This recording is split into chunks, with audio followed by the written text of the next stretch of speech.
Edith Piaf, Tragédia e Glória.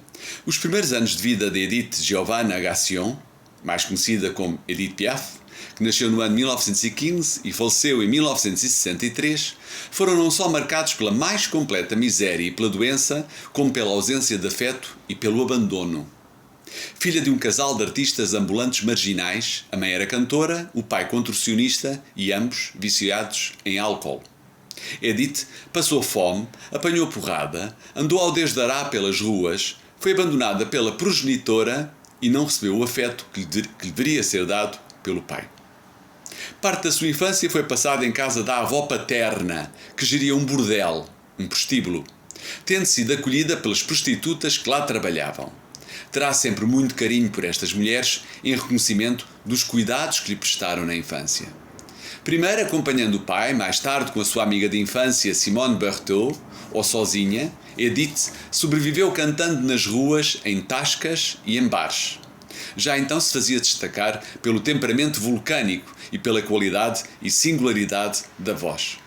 A vida forneceu-lhe a matéria-prima para as canções: o álcool, o aturdimento dos sentidos, os marginais, os bairros manhosos, a miséria, as relações fugazes, as desavenças, o ciúme, o medo, a solidão, mas ainda, assim e sempre, o amor.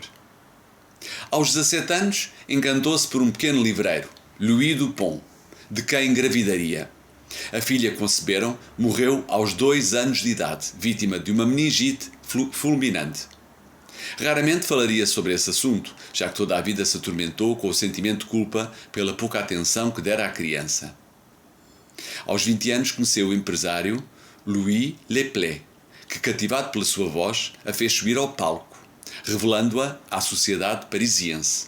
Porém, quando pouco tempo depois, Leplé foi encontrado assassinado em casa, as suspeitas caíram impiedosamente sobre Piaf, que seria perseguida e humilhada pela imprensa.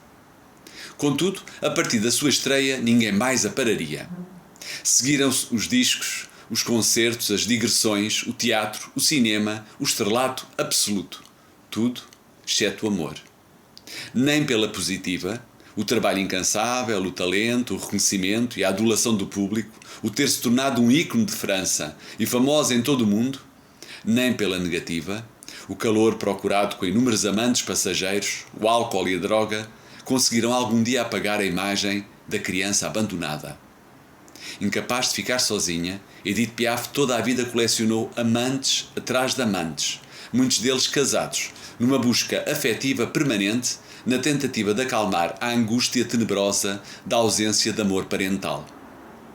O que a movia de facto, mais do que propriamente o sexo, era a necessidade de uns braços reconfortantes. Apesar do seu aspecto físico banal, de ser baixa e muito franzina, do seu semblante triste, de não ter um rosto propriamente bonito, possuía um poder de sedução extraordinário, um carisma e um magnetismo que arrasou muitos homens. Primeiro, seduzia-os, conquistava-os. Depois, assumindo as funções de uma boa mãe, mimava-os, cobria-os de ternura, educava-os, formava-os, prometia-lhes o mundo e, à medida que a relação se começava a aprofundar, perdia não só o desejo sexual, como a vontade de estar com eles. Não se dava ao luxo de romper com palavras de justificação. Simplesmente desaparecia. Afastava-se, partia em digressão ou para os braços de outro. Só com Marcel Cerdan, o famoso pugilista francês, surgiu uma outra Piaf, apaixonada, feliz, doce, fiel, que surpreenderia a si própria. Este intenso amor, que durou cerca de ano e meio, terá sido o único que saiu do padrão habitual da cantora. E mesmo assim, muito provavelmente, pelo facto de ter sido marcado pela dificuldade. Cerdan era casado e pai de 3 filhos.